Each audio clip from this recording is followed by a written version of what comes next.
Hello and welcome everybody to the final day of PAX West 2021.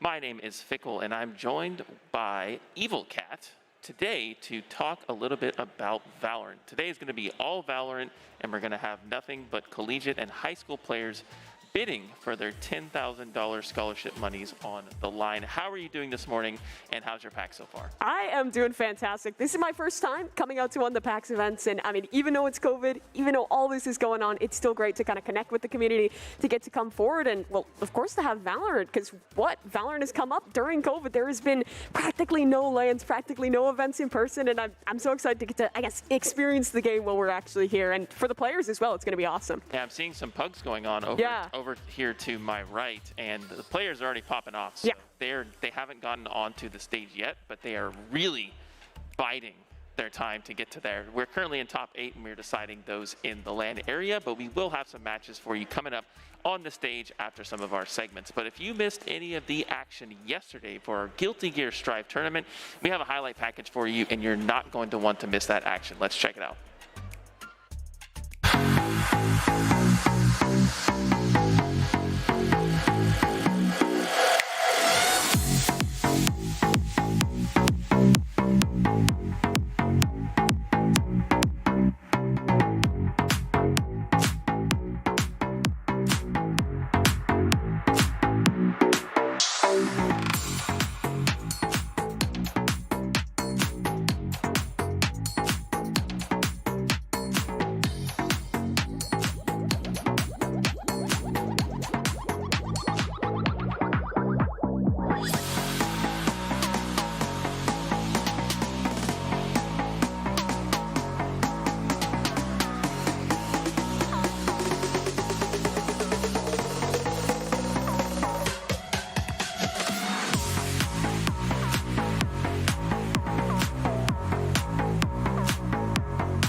Hope you enjoyed that highlight package there from Razzo. It was basically just the Razzo show.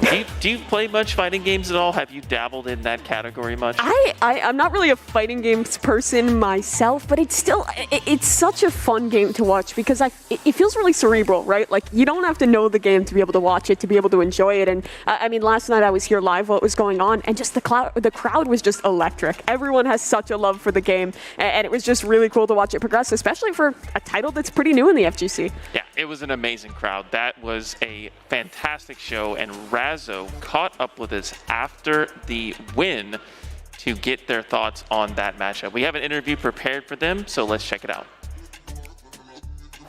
Thanks so much for that, Me. I'm sitting here with Razzo, who just won Guilty Gear Strive 10K PAX Almost Pro Open, and they did it in such a dominating fashion.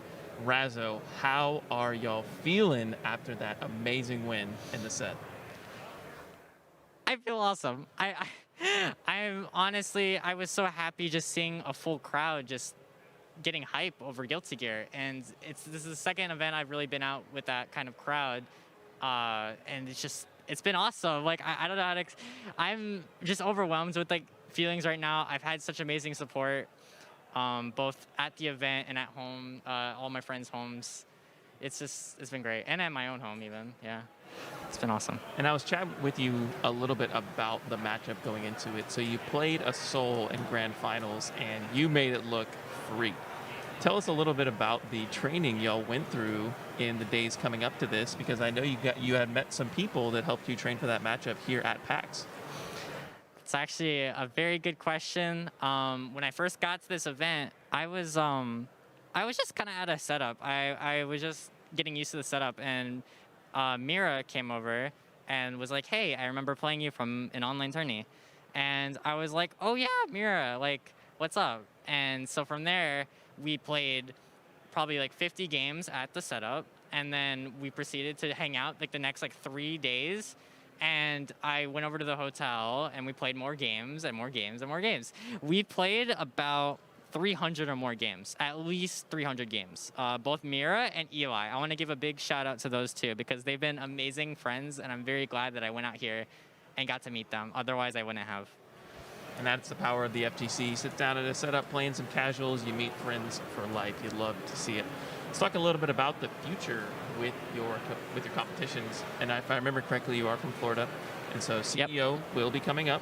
Do you have plans to attend CEO with this win under your belt?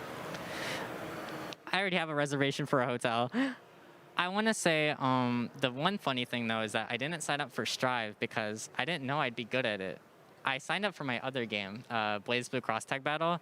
Big shout out to that scene, by the way. All the friends that I've made have really helped me going into Strive. It's just been, and I want to thank them all for why I'm here, honestly. But yeah, I'll see if I can snag a spot for Strive, but I kind of want to focus on that game maybe for CEO. It's one of the few tournaments that game's getting that I really want to show up for and get a crowd. And so, what would be next for you guys with this 4K under your belt? I know it's a huge chunk of money. Are you guys thinking about traveling, entering future tournaments, or do you have other plans for the money? So I'm already signed up for CEO, and I'm looking around for like travel for other events. I'm not sure which ones yet, but my goal is to show up to as many events as possible, dressed in funny outfits like this, and just kind of put on a show for a crowd. That's what I'm here for, honestly, and that's probably what I'll invest in. Well, if you're interested in Razzo, they are unsponsored, wink wink. And where can we find y'all at on socials for the next tournament? You can find me on Twitter, especially Twitter at RazzoSharp. And on Twitch, I'm going to be streaming soon, to be determined when, but twitch.tv/RazzoSharp again. Thank you all. I've gotten a lot of support from the PAX West crowd and just in general, and I just want to say it's been awesome. It has been awesome indeed. Thanks so much for joining me on this post-game interview, Razzo. Best of luck in the rest of your tournaments. Back to me at the desk. It's me. Always good to have a host that knows how to interview the the player we have there. But enough kidding aside, I was having a little fun with that segment. So if you didn't know, Razzo was the winner of the Guilty Gear Strive tournament, as well as they also had 2 recorded segments on the Friday before the Guilty Gear event. We interviewed them, and they said they were going to win. They were that confident. They actually won it. Yeah. I was very, very impressed and overwhelmed and joyed for them to win this event. They were telling me this is the first live event they've ever won. Wow. And it was just a very, very visceral, very overwhelming feeling for them. And they really, really want to show their stuff. And I hopefully get that kind of stuff with Valorant today as well. Yeah, and I mean, they just seemed like such a genuine person when I was listening to those interviews. They just want to have fun, just want to put on a show. And, you know, a little bit of confidence to back that up is always cool. But, I mean, FGC, Valorant, all part of esports overall. And the event we're about to see for Valorant, it's about students in esports, about high school students, collegiate esports students trying to find their way in, trying to get recruited. And, well, when you want to try and commit to that, when you know you're good at something, it can be hard to talk to your parents as a young person, be like, hey, this is something that's legitimate, that I can actually do. And, well, we got to sit down, have a little chat with a representative from COPE, or the Coalition of Parents in Esports, that helps with exactly that. Let's take a little peek. Hey everybody, welcome back. This is PAX 2021 here at PAX West. We are here with Chris from COPE, which is the Coalition of Parents in Esports. We have an amazing initiative to cover today as a nice segue into our Valorant Open here for $10,000 worth of scholarship monies going to the collegiate players on the stage. Chris, how are you doing today and your overall feeling with PAX? I'm doing great. Thanks for having me. Glad to be here. It's been a great experience so far. It's been a great weekend. Met a lot of great people, seen a lot of great events, and yeah, having a good time.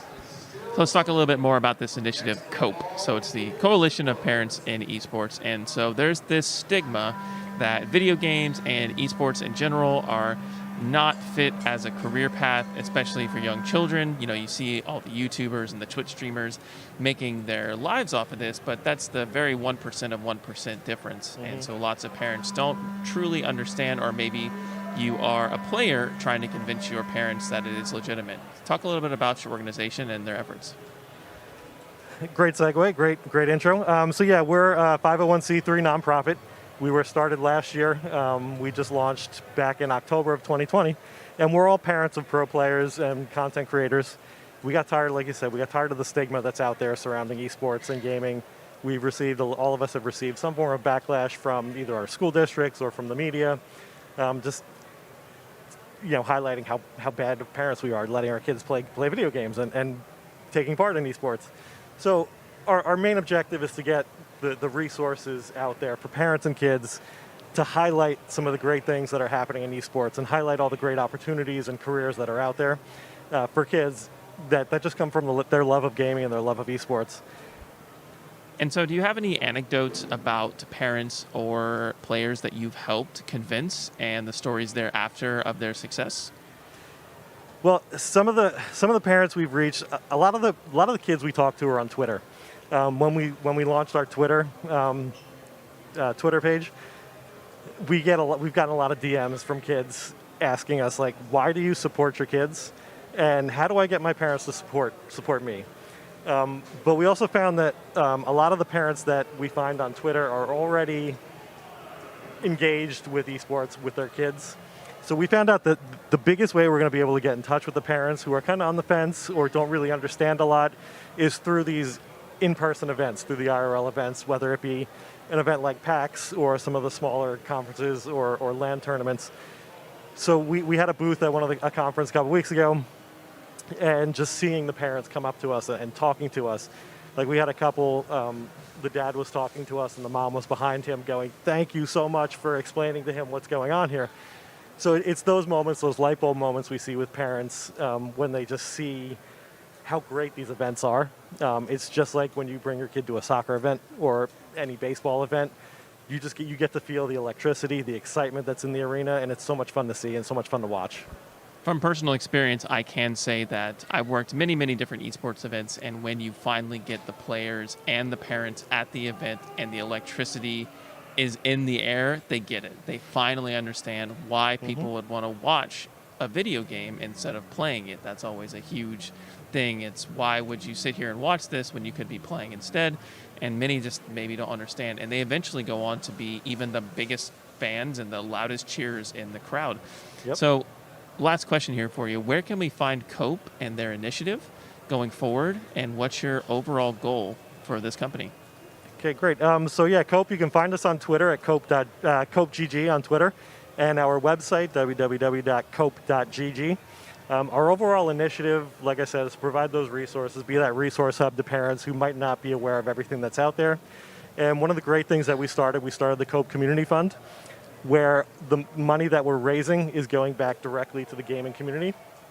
So we're going to be providing scholarships to kids, disenfranchised kids, underserved kids, for scholarships for education and careers, equipment for kids who might not be in a position to afford some of the more expensive equipment for them to take part in these events, and also for travel to lands and conferences like PAX for kids and their families who might not be able to get here.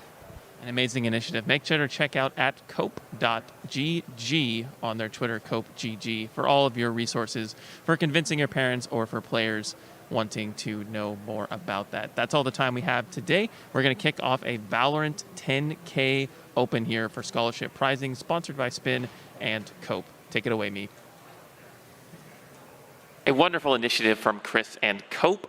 That is something that a lot of players struggle with going into esports because there's such a negative stigma around video games are a waste of time. What are you doing? Why are you playing the game? Why are you watching this game? Why aren't you playing instead? And I'm sure you've heard your fair share of those statements coming forward here. Yeah, I mean, absolutely. I just got out of high school, so it's kind of navigating that with my parents. Maybe there's something that we should check out. But I mean, we're talking about young people, we're talking about students, and well, the Valorant event coming up, it's all about people in that age bracket.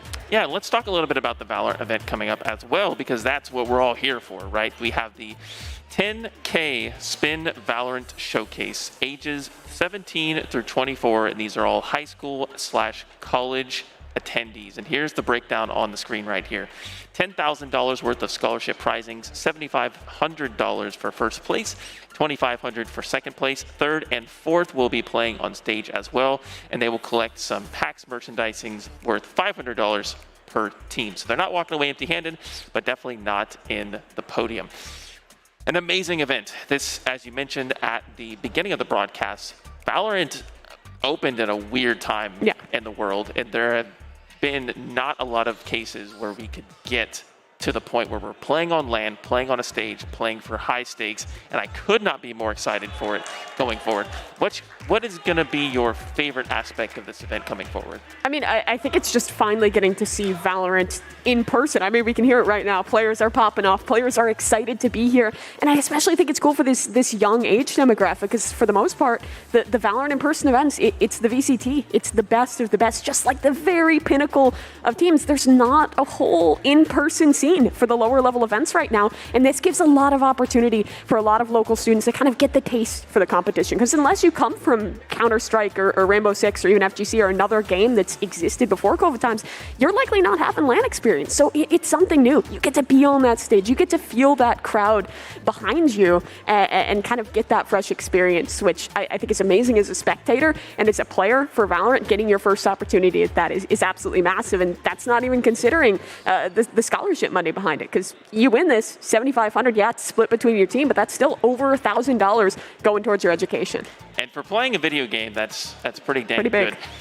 There is so much to be stated here about being in person with your teammates. Just being able to fist bump across the table and not have to do it over TS or Discord or whatever your voice comms are. It's such an amazing feeling. And you got your friends cheering for you behind the pipe and drape. They're cheering when you clutch the round. When you win, it's just an amazing feeling. But I think that's all the time we have here on the pre-show. We are going to kick to Spin and Cope doing a panel on stage. So if you want to learn more about the initiatives that those two are doing with parents in esports as well as collegiate esports, we will be having that after this break. So don't go anywhere. We'll be right back with that panel.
All right. First off, thank you to PAX for having us come out for this collegiate esports panel. Congrats to the Valorant teams that have made it this far, and looking to see how that competition winds down as we will be awarding $7,500 to the overall winner. My name is Rick Suarez. I am the Managing Director for Stay Plugged In. And I will let these fine gentlemen kind of introduce themselves and talk a little bit about who they are and why they're here. Let's go, Chris. My name is Chris, CEO of COPE, Coalition of Parents in Esports. COPE was founded last year, 501c3 nonprofit. We are all parents of pro players, content creators. We got tired of the negative stigma that's out there around esports, so we decided to band together and provide resources, educational materials for parents and their kids so they know all the amazing career paths and all the amazing opportunities within esports. Awesome. My name is Chris Barstad, also Chris. I am the league director for the UFEA, United Federation of Esports Athletes. It's a high school esports league that started in the spring in Southern California and has kind of expanded since there. I'm Doc. Boise State, I'm going to give you my intro in a haiku. Professor, research, esports is going to be huge. Oh crap, I'm in charge. For those of you who are not familiar with Stay Plugged In and why we're here, why we're giving away scholarship dollars specifically, we are the premier recruiting program, if you will, in the country for really trying to help high school students find a pathway to the collegiate space. I know a lot of people want to go pro. That's typically what most kids think of, whether it's for baseball, basketball, esports, etc. But it's not an easy pathway.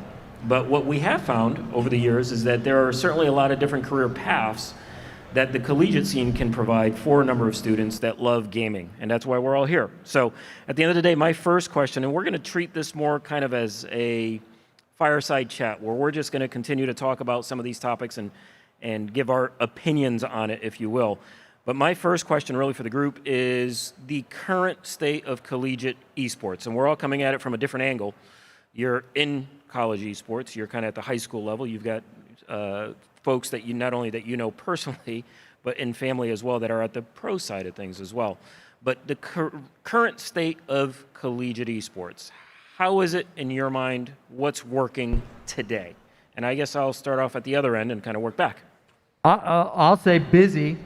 I'm here today. We have a match in Overwatch against Irvine Valley tomorrow night that we're scouting and prepping for. We've got matches later in the week in Rocket League and in Valorant. In 2 weeks' time, I think we have 9 matches in a single week. So it's busy for us. I mean, we're just aiming at our opponents and trying to take them down while recruiting the next group to come in. What's busy look like for the student? Meaning from a practice schedule, routine, obviously academics come into play. Yeah. How's that look? At Boise State, we borrow a lot of the philosophy and approaches of our football, our volleyball, softball teams. And so we hold to 20 hours a week of competition, meetings, practice, film review. And so busy for them is a full extracurricular like football or basketball on top of their full-time class schedule. And so we're rotating them into practices in the evenings, afternoons and evenings, and really just preparing for opponents or preparing for travel. Since you brought up football, I have to ask, is there a Statue of Liberty play? We always have at Boise State some unexpected approaches that we can pull out. Understood. Awesome. Chris? Yeah, I would say that at the high school level, especially because I do come out of a high school program, that's where I did begin my foray into esports. As a leader, not a student, because you look kind of young. Yeah, I definitely wish that it existed when I was a student, and thank you for that compliment. But no, as a program director, yeah, at a high school level, I would say that the collegiate space is a ton of opportunity exists right now. Definitely, the kids don't know that. A lot of the students aren't aware that there is a lot of collegiate opportunity. Why is that, in your opinion? Why is there that disconnect of this high school student realizing what those opportunities could be at the collegiate space?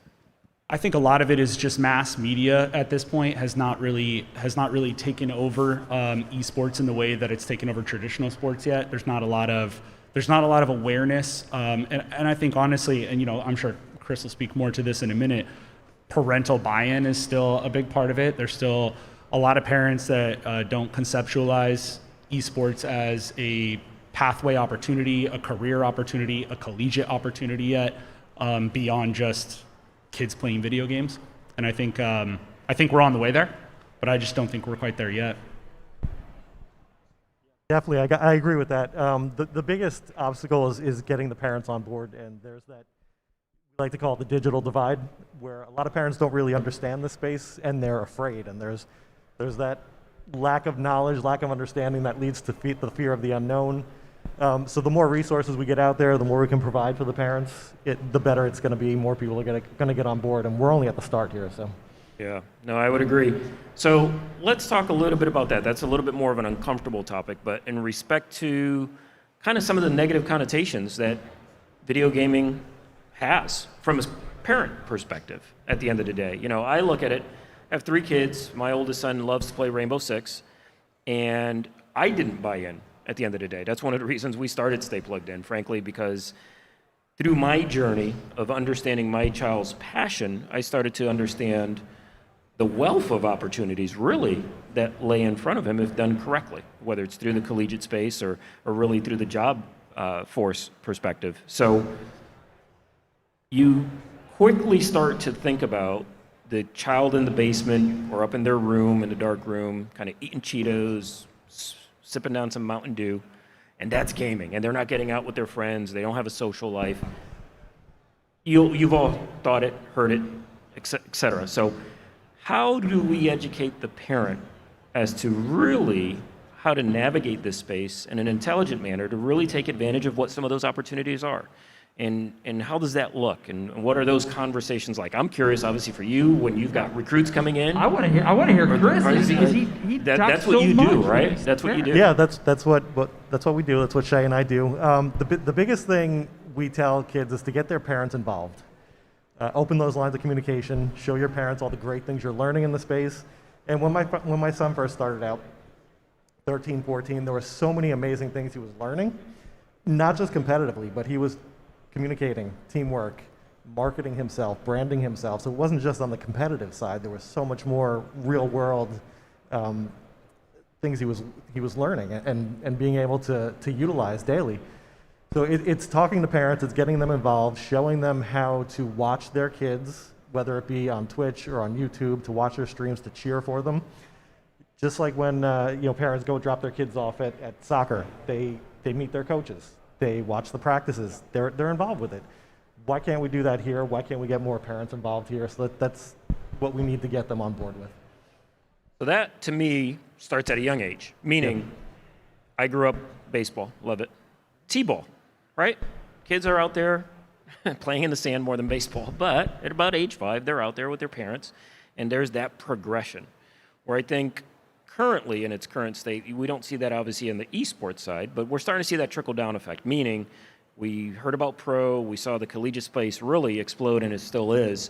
High schools are starting to get permeated more and more with teams. We're starting to see that trickle down into the middle school, so I think it makes it easier. But for you, you're in the high school space. What do those conversations, how does that look at that level in terms of trying to communicate what those opportunities look like for parents, and where did you get blowback?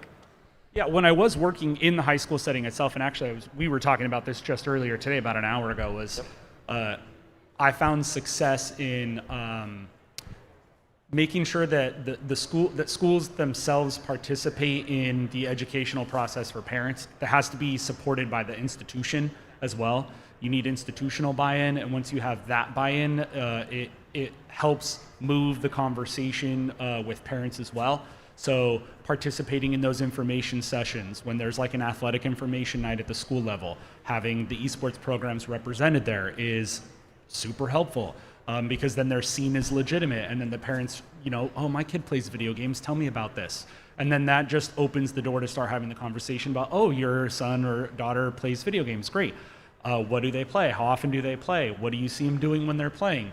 And then you can start to have the conversations with parents about how to cultivate the right community and the right culture in gaming for those players, so that trope you talked about earlier, that, basement dwelling, Cheeto eating, Mountain Dew drinking, all that kind of stuff is something that we can really phase out. And if that is something that parents are afraid and they feel like they are seeing in their student, perfect. That kind of student is the kind of student that can be taught how to use the skill set that they're developing in gaming to do something, positive for themselves, and even build that into a career opportunity. Yeah, understood. And just for the record, I like Cheetos, so, But that was some of the biggest blowback that I got with my son coming up is, why do you let your kid sit in his room for 18 hours a day playing video games in the dark, not talking to anybody? I'm like, you got it wrong. That's not how it works.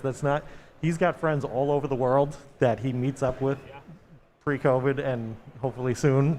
They meet up every few months. They're always hanging out together. They have deep conversations with each other. So their social network, he's got more of a social life than I do. So it's really, the stereotype is really, it's wrong. And it's just a vast oversimplification of a very complex world. Yeah, absolutely. And I wonder, you bring up an interesting point, and I wonder, that's probably a much deeper level conversation, but the aspect of what other parents think if your child is into gaming, right? I know, for example, if my daughter's playing soccer and I talk to a neighbor or a good close friend and say, hey, yeah, she's got a soccer tournament this weekend. Oh, great. How does she do? How's that going? It's been great. She loves it, blah, blah, blah, right? Easy. Is it the same conversation? I'd be curious to see your answer, right? Because I think you were alluding to it a little bit. Yeah. When you say, yeah, we're going to PAX West. What's that, right? Well, it's this huge esports convention, get-together, et cetera, that they do awesome with. And there's thousands upon thousands upon thousands that go to this. What's that reaction like? And I wonder if that's part of why there's not as much buy-in currently from that, just out of curiosity. I get a lot of confused looks from even friends and family members who know about this, a little bit about this space. But yeah, parents who don't really have that knowledge and are aware of everything that goes on here definitely give me a confused look and try and lean in a little bit more. And they get very inquisitive and start asking a lot of questions. Right from the very basic, like what are esports? What are you doing here? you let your son do this? Can he really have a career? So yeah, it's a lot of explaining, a lot of providing that information to people. For the most part, by the end of the conversation, they're getting on board. They're a little more open to it, but when they first bring it up, it's like, what are you doing with your kid? Why are you letting him do this? So Understood. Curious, Doc, on your perspective, you've got them now at an older age. They don't really care what their parents think anymore once they're in college to a degree. We do. We want their parents. Well, you do. You do. I'm talking about the student necessarily. They're away from home now to a degree. But what are those conversations like for you?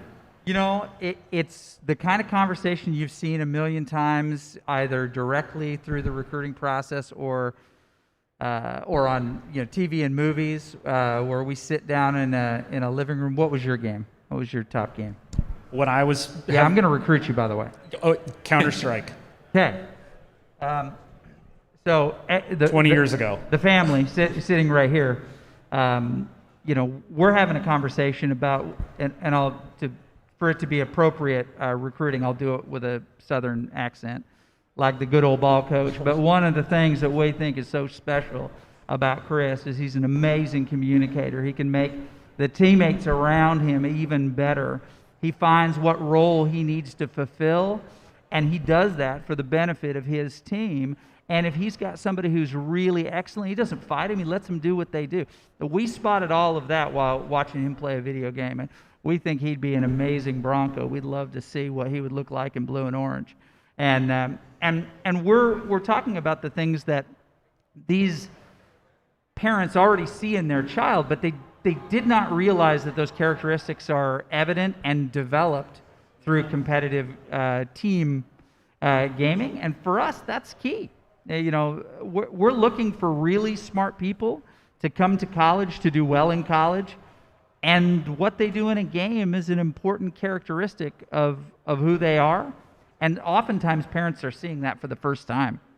And that's a fun conversation to have. It's fun to see that light go on. That's awesome. Room gets pretty bright. So to follow up on that, because if you think of team sports, I don't think a lot of parents look at esports or video game play as a team sport necessarily. They probably immediately think that's just my son or daughter doing that on his own or her own, and that's it. Talk about what you do specifically at Boise to ensure, not just, obviously we know it's a team sport, but you can explain some of that as well, but to ensure that camaraderie, right, and that team building and bonding and everything else. If you could talk a little bit about what that looks like at Boise State. You bet. We evaluate every part of their performance, and equal to their competitive level is their communication. We install a very specific communication structure by game, what different call-outs have to be, what's the vocabulary we use versus don't use, and that includes profanity. We're very clear about what the communication needs to be and perfecting that each and every time. If it is ult economy, if it is cooldown identification, whatever that is, that gets assigned across a team. And shot calling, win condition, play style, all of those things are things that are actively communicated during a match. Valorant to be a great example. We understand what if we're going to try to plant here, we're going to go to the B site. We're going to rush pretty quickly with smoke so that we can catch them in rotation because we have someone going through, say, garage because they're going to try to catch somebody in rotation. We have very clear strategies, and communication is 90% or more of the success of that strategy. So team play is critical to us being able to beat the opponents that we have on the schedule. So, but even beyond that, kind of more so, you think of the evil empire, the New York Yankees. In their heyday, they'd buy salaries, and after the game, there was the saying, 25 players, 25 different taxis, they were out of there, right? A team, on paper, but once they left, it was different. What do you do beyond the gameplay for your players? Is there something that you do from a team bonding, team building? How does that look when they leave your arena? Do you see that, they're a team, they're together pretty much the entire time, those types of things? It's gonna sound like everything that people already know. I mean, we have camp, we team build during that camp, we give them assignments, we allow them to be and encourage them to be competitive within the group, but also as a group to be competitive in other things outside the game with other teams. GPA, response to emails. We bind them together as a social group while they're together and give them other things to do. Sometimes it's movie night, sometimes it's float in the river, it's those kind of things. That's awesome. And again, I think that's so critical for parents to understand that it's not a one-off event where my son or daughter is playing on his or her own and that's it. It really is a tight-knit community that you're building through that teamwork because it's just like any other sport. It has to be because we've seen time and time again teams that were ranked higher lose to teams that were better coordinated, better communicators, played with a better understanding of their win condition. Yep, and that's similar to pretty much every sport, right? Every sport, those teams that that's really why bond. I say it's kind of boring. It's the thing you already know.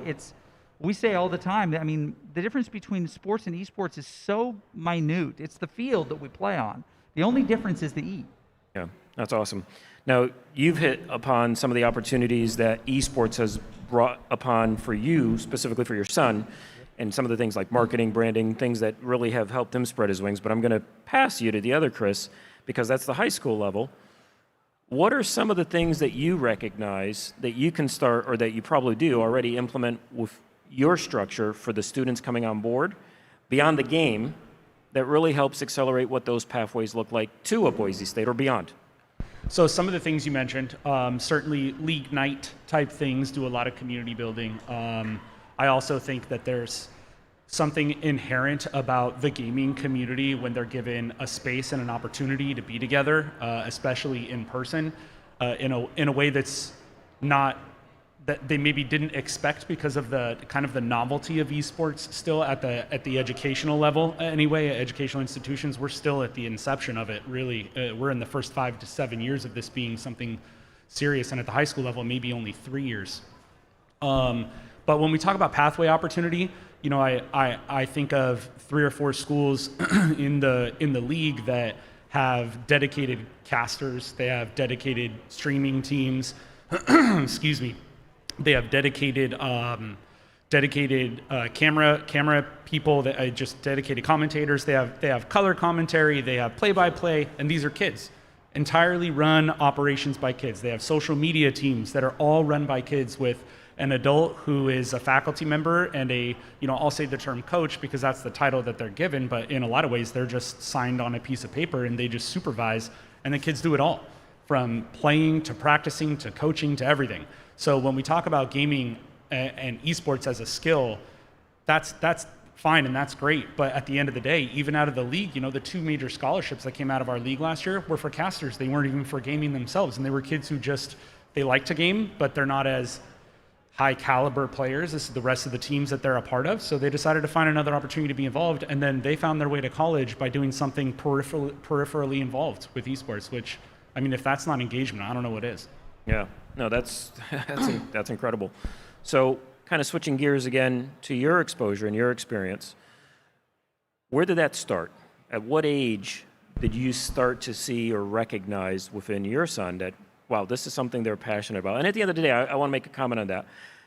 For any parent that's really kind of confused as to what is esports, what's game, if they have a passion in it, whether it's esports, dance, baseball, music, you name it, follow that path, right? At the end of the day, we want the best for our kids and kind of investigate. Take a moment to understand what that looks like and what those opportunities can really cultivate to be.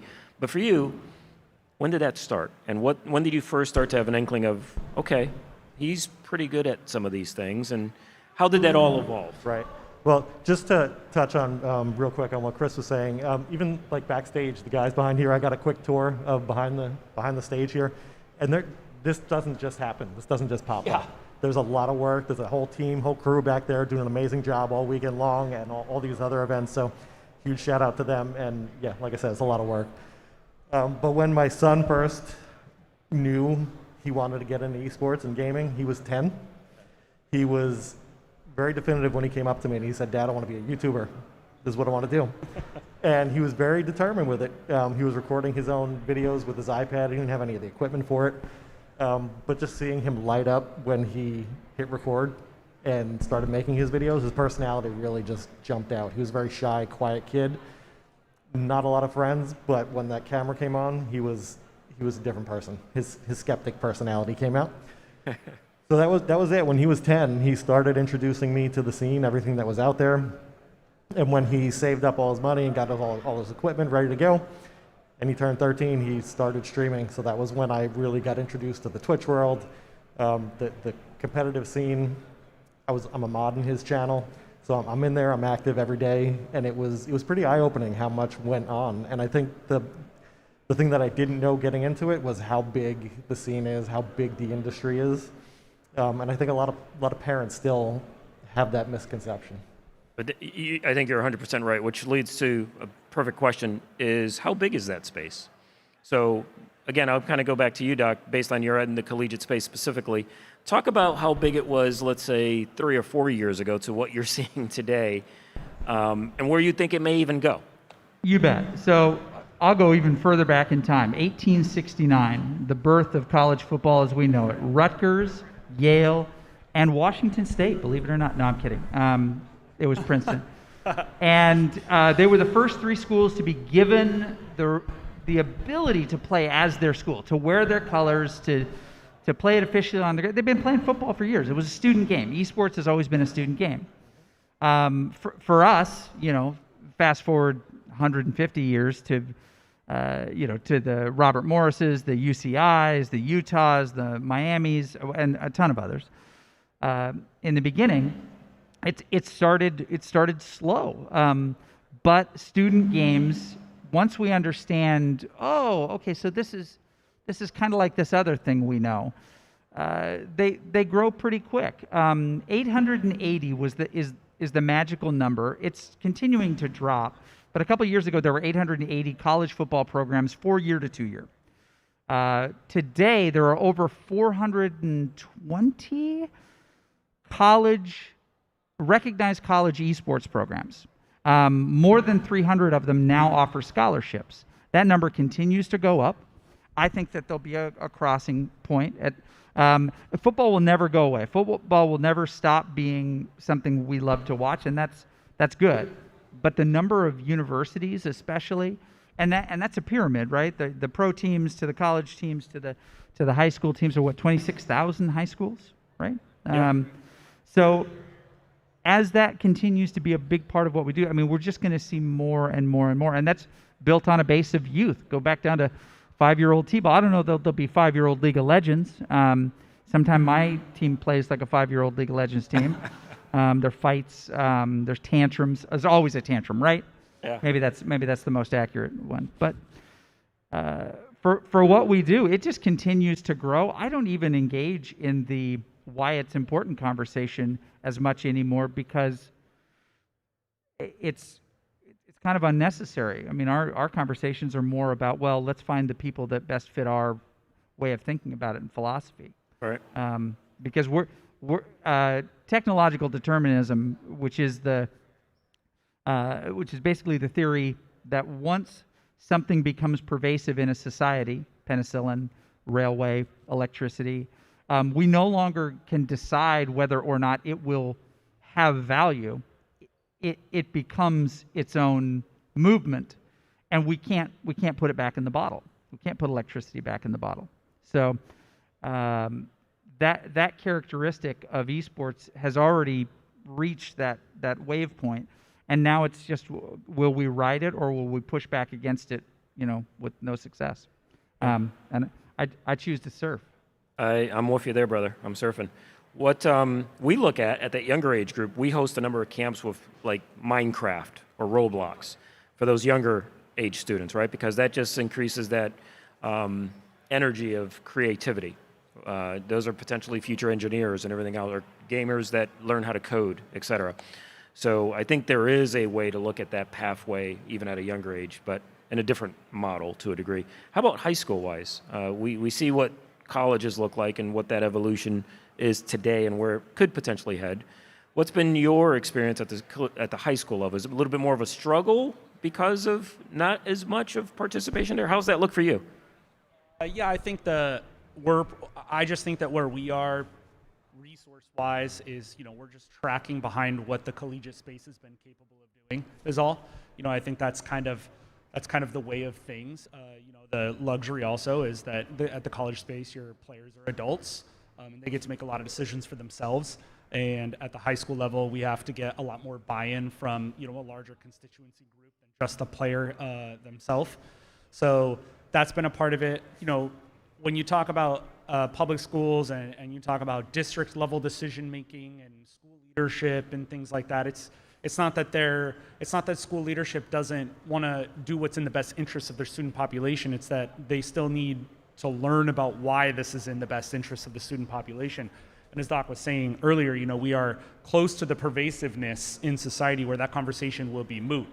Close. At the college space, especially where the program is developed as yours, you probably are there, where you don't have to have that conversation because the pervasiveness in your program at your school. We're not there yet at the high school space. There are a few high schools certainly that are there, but not a lot. I think until we can see labs on campuses in the same way that we see soccer fields and pools and gyms, that we're still going to be battling until it just becomes a thing that you're not picking to go to a school because they have a lab, but instead every school has a lab. You're just picking which one's the best.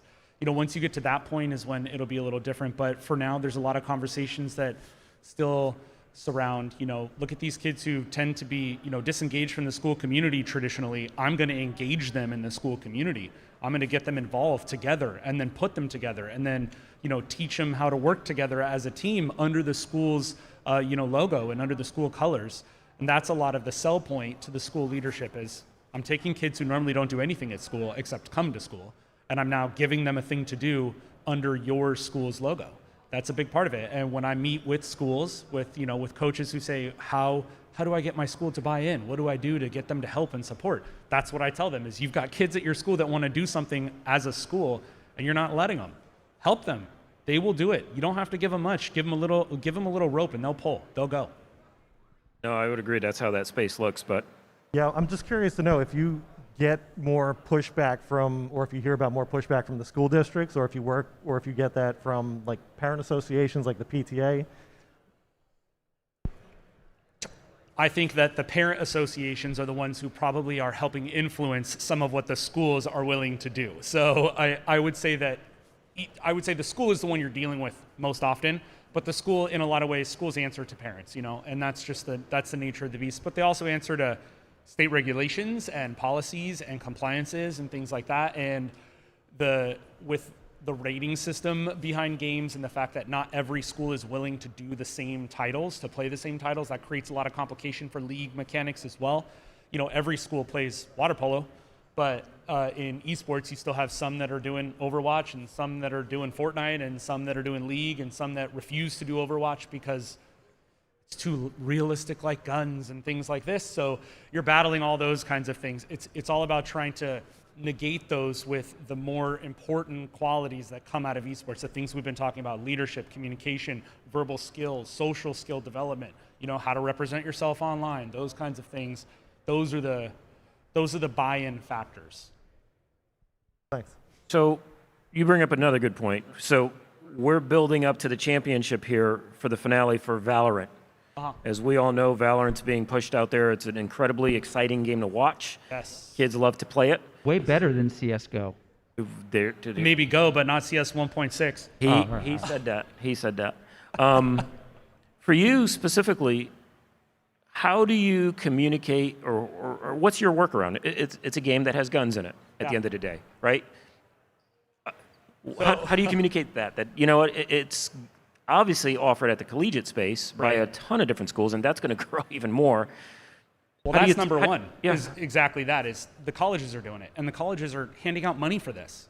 So if you want to provide more opportunity for students to get college dollars, to go to universities, not to have to pull out $250,000 to go to college, this is one avenue to do it. So by saying that we can't do this, you're taking away an opportunity from kids. That's what that is.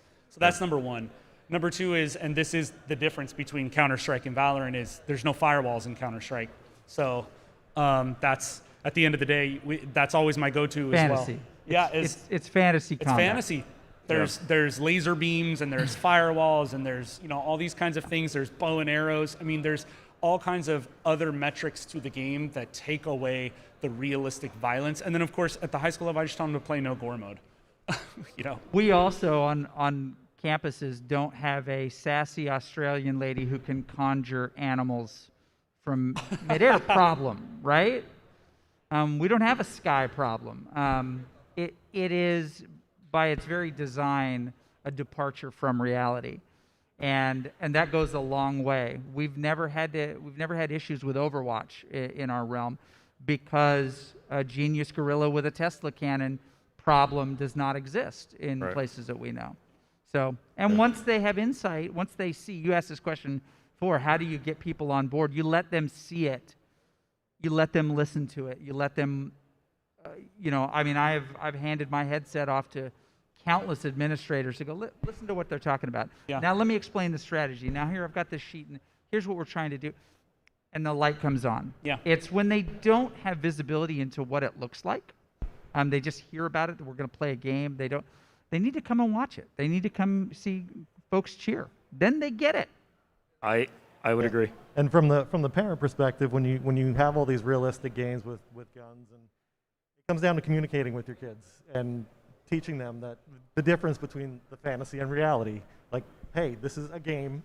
You're obviously not going to take a gun out into the real world and do any of these things, but this is a game. It's all for fun, for competition, for sport. So opening those lines of communication and talking to them, it's one of the most important things for getting parents. So it sounds like all the way across the board, if you had to check the box, right, whether it be for the student, the parent, the administrative group, et cetera, it's that communication process, right? How do you get them involved to understand, to navigate what is esports? How can it work? I know right now we're talking about specifically a game title and understanding that anybody can play it. I look at it as Star Wars, incredibly popular movie for kids. There's probably more violence in a Star Wars movie that you actually get to see than you would while playing Valorant at the end of the day. So anyway, moving on beyond that, what's success look like? We all have a little bit of a different background, a little bit of a different story. You're at the collegiate space, you're at the high school space, you've got, again, someone who's growing up through the space. How do you define success, whether it's for your organization, whether it's for you personally, whether it's for the student, et cetera? What's esports and success look like in your perspective, your point of view? Anybody want to jump at that? Ooh, one-word answers. Graduations.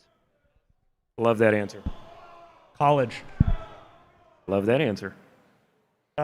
It's hard to sum that up. You got to follow up these guys, You right? set some rules here early on. Yeah. They took my 2 answers. Yeah, right. No, it's just watching your kids thrive and watching them. The success comes from watching all the things that they're learning, whether it be the communication, the teamwork, the career building skills, all the tangible, real world skills that they're taking away from the space. I think that's what success is from a parent. Got it. And they all tie together at the end of the day, right?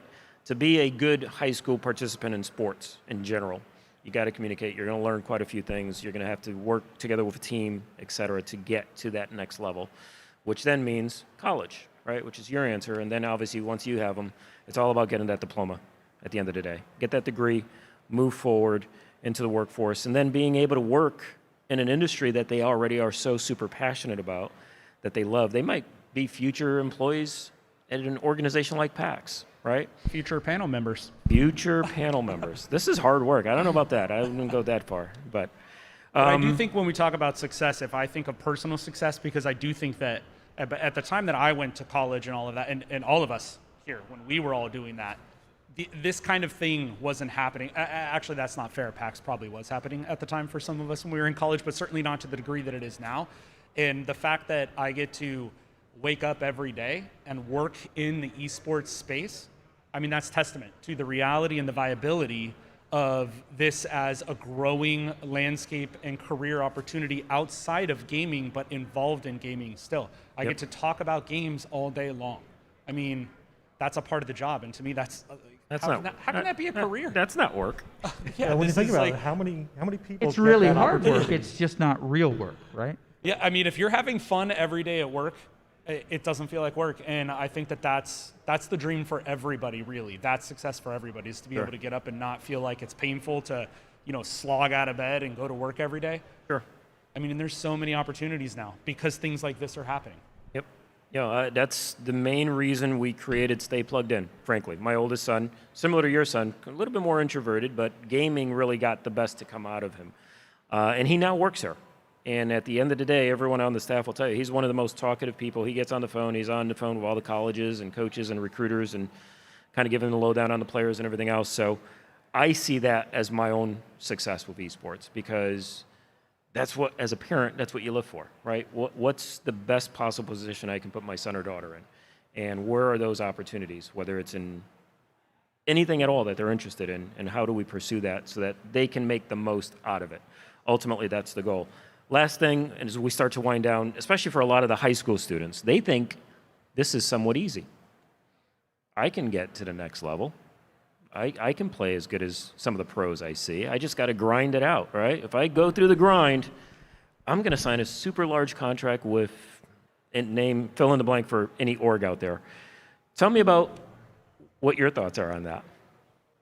And what message would you tell to those high school students? It is not easy. It's a grind. You have to put in the work. Just like any other sport, you got to put the practice time in. You got to put the hours in, practicing all your skill set, your rotations, your communication, your aim training, even bot reviewing after your games, matches. It's a lot of time, a lot of work.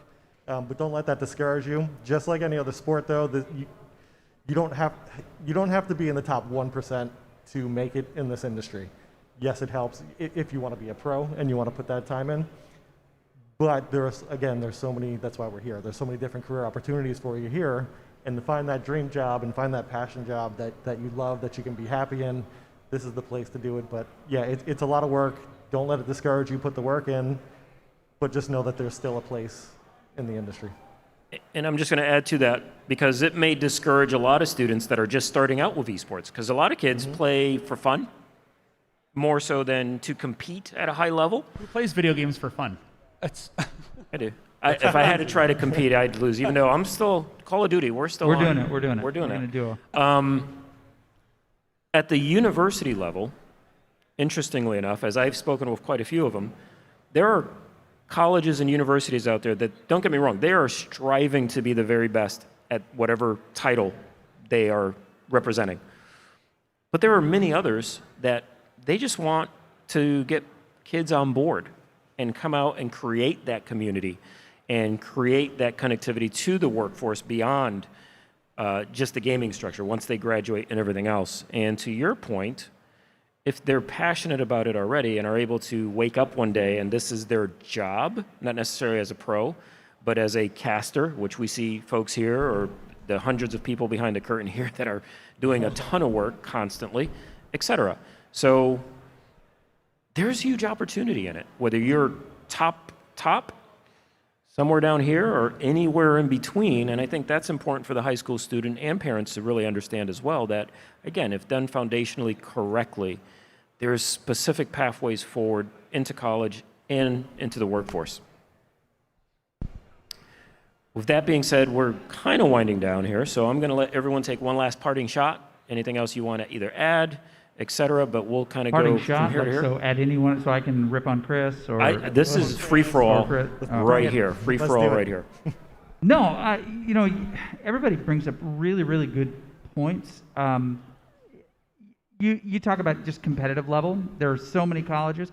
We're doing 150,000 in total scholarship this year.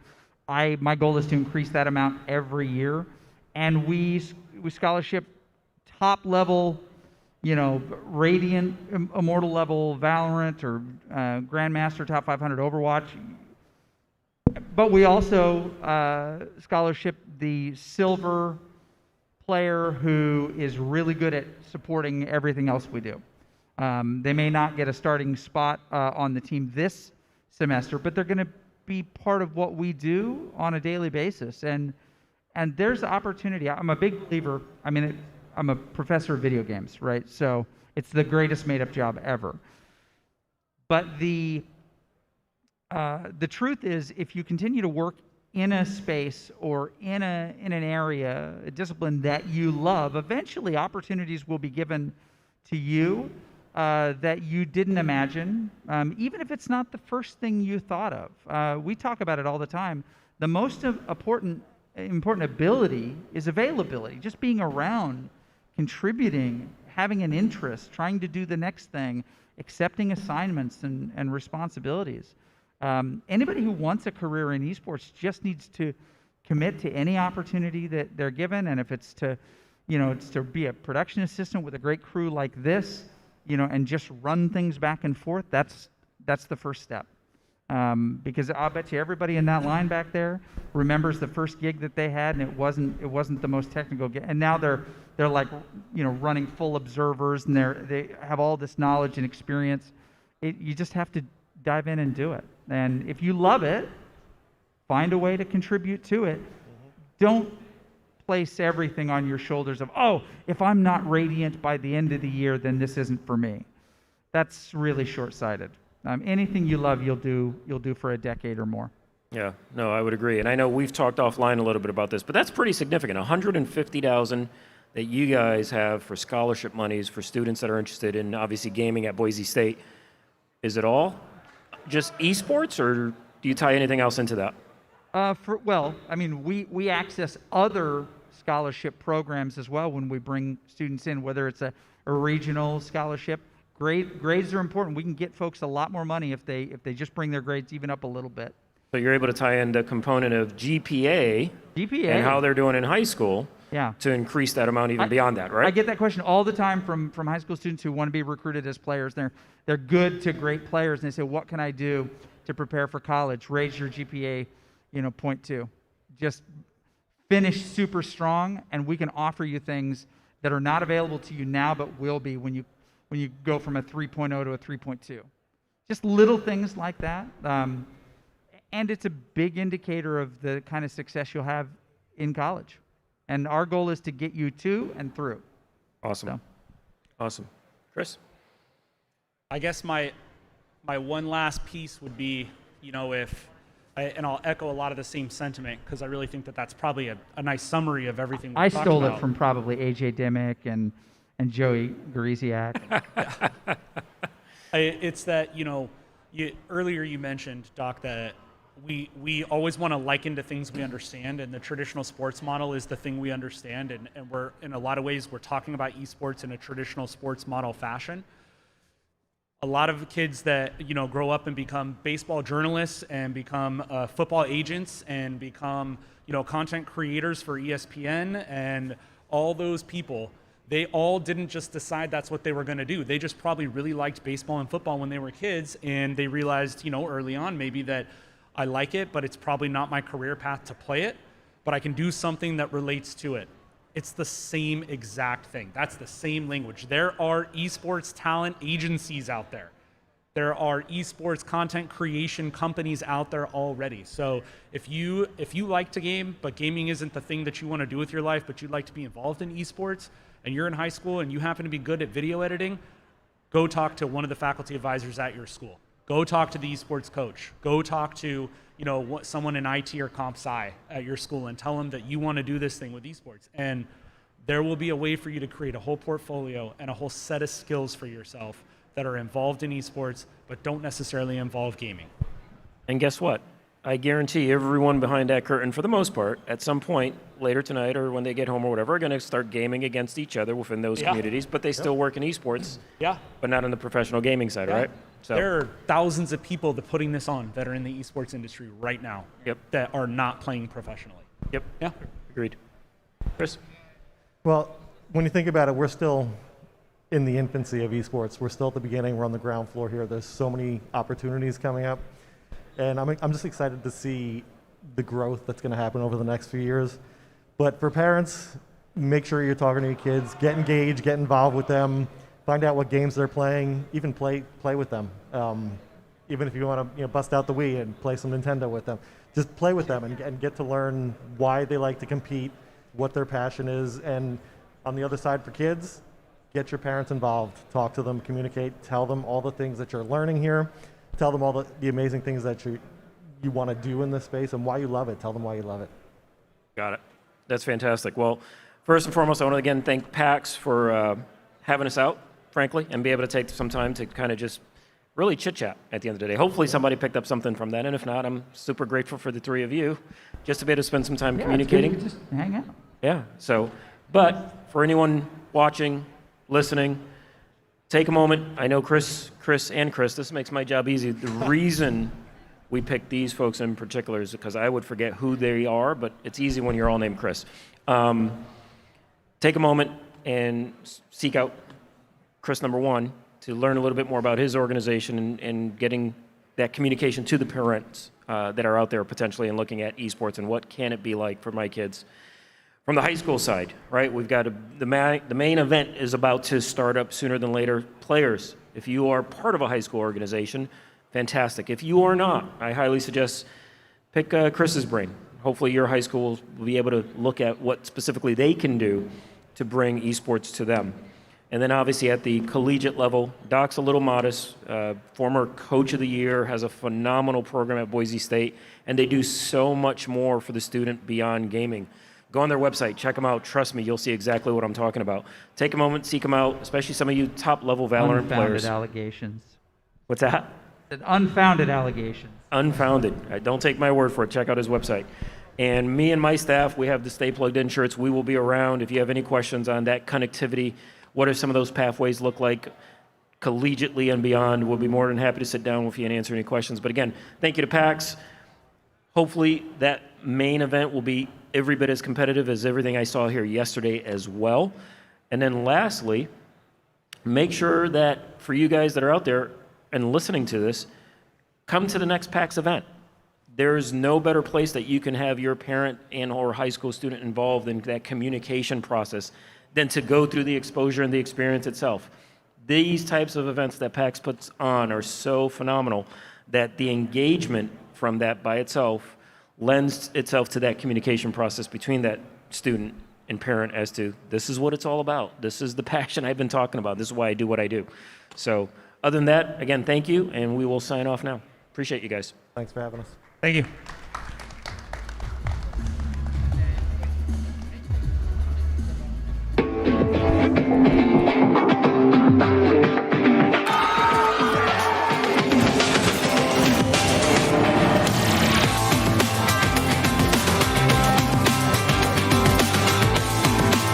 What an exciting night. also helped me get my scholarship for Columbia College. And I'm just excited to see my son get involved.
Hello, ladies and gentlemen. Welcome back to PAX West 2021, Day 4. How's it going?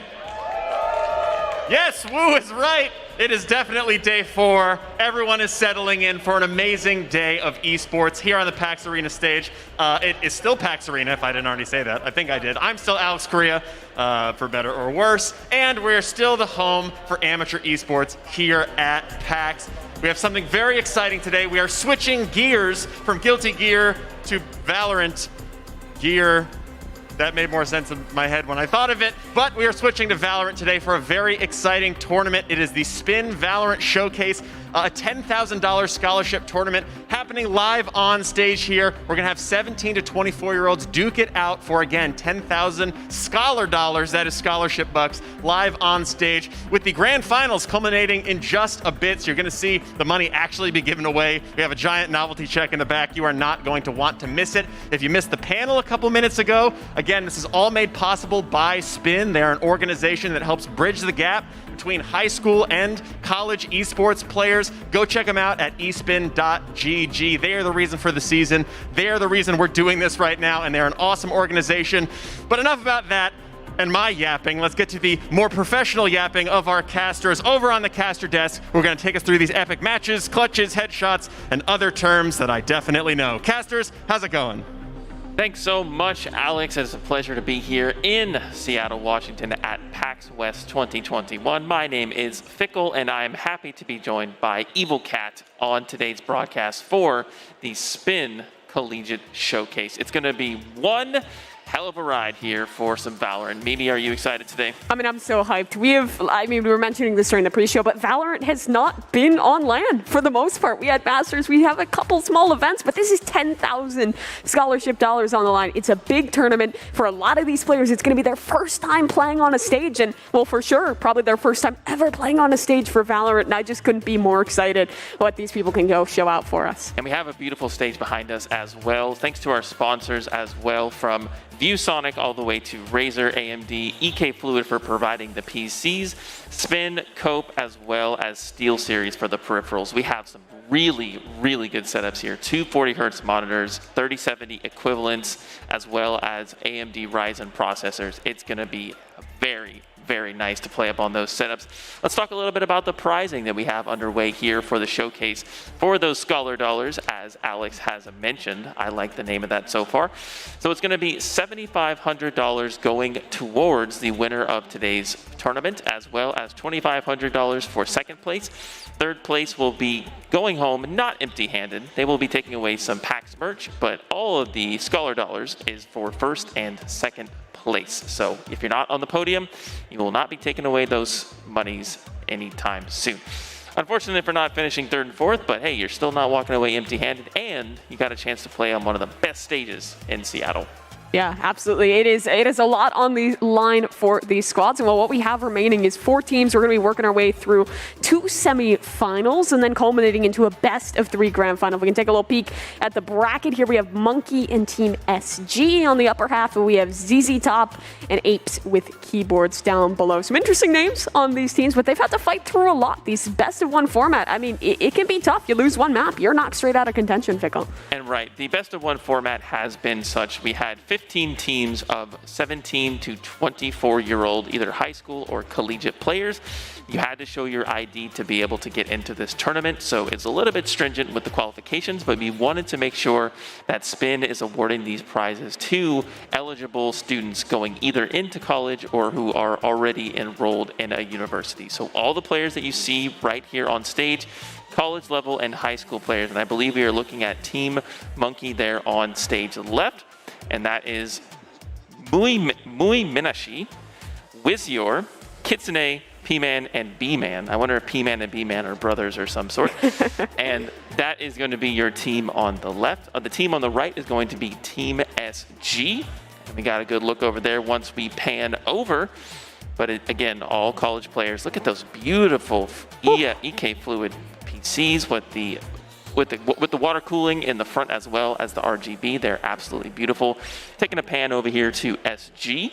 We have Fidget God 420, Dragonfly, REO, Lisp, and Max Kara on the stage there. So I'm glad we got to get everybody up on stage. We also have the white noise machines as the in-ear, so it's a very professional stage setup. Yeah, absolutely. I mean, it is just like any big tournament on LAN, and like I said, for Valorant players, this is a new phenomenon. Most of these players are local, the majority of Team Monkey hailing from the University of Washington, and then the majority of Team SG either from Oregon State or from Portland Community College. So some locals just coming out, trying to play. I got to chat with some of the guys on Team Monkey a little bit before they went live. They were just kind of a put-together team. People kept dropping out. They found just kind of this random 5, and it's been working for them thus far. They're just excited from what I heard. They're just excited to be playing on a stage and being able to showcase Valorant. So I think it's really awesome for them to have this opportunity, and we're talking about the maps at hand. It's a best of 1, so just 1 map for the qualification for the grand finals here. Right, and best of 3 for grand finals. That's really important to note since there is so much delineation there at the top. We are just trying to get everybody into the game thus far, but we do already have some map bans underway.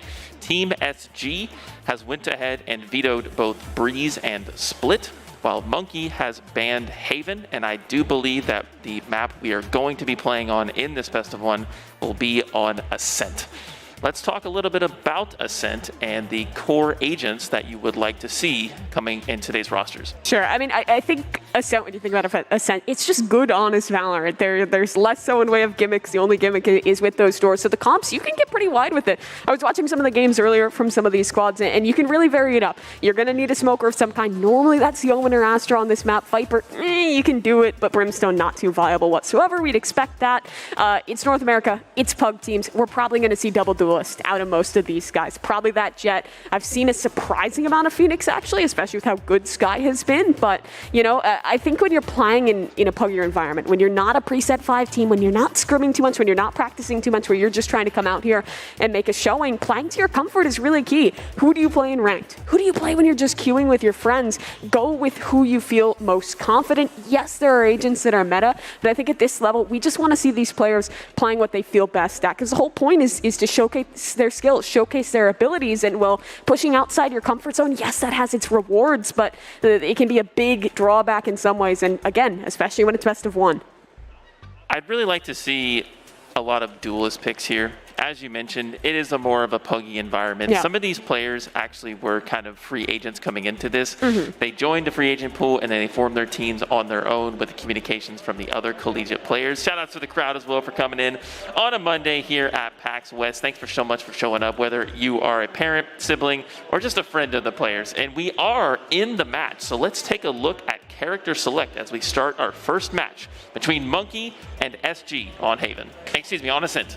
Yeah, well, you know, a map is a map, but we're hopping into things in just a moment here. And, I mean, early on for Hovers, we're already seeing something interesting. It's Vichigod 420 looking to maybe pick into that KO. KO, he's seen some competitive play. 100 Thieves were rocking with him and their VCT run, but he's been kind of here and there. It's a tough agent to learn. It's a tough one to integrate into your team environment, and they're going to be going for it. The rest of Team Monkey, well, it's looking a bit more normal. You got the double duelist, Cypher over the Killjoy, and then the Omen to round things out. But for the side of Team SG, well, you kind of got what you wanted. It's another double duelist setup. Yeah, no smoker on the side of Monkey locked in yet. Probably going to be an Omen. I much prefer Astra on this map in general. I mean, Astra in general as the utility main just brings a lot more to the map in general than Omen. The smokes are a lot faster. You can get to the map as fast as you really need to be, and you can basically play an RTS while your team is playing an FPS. That character is just utility, the character.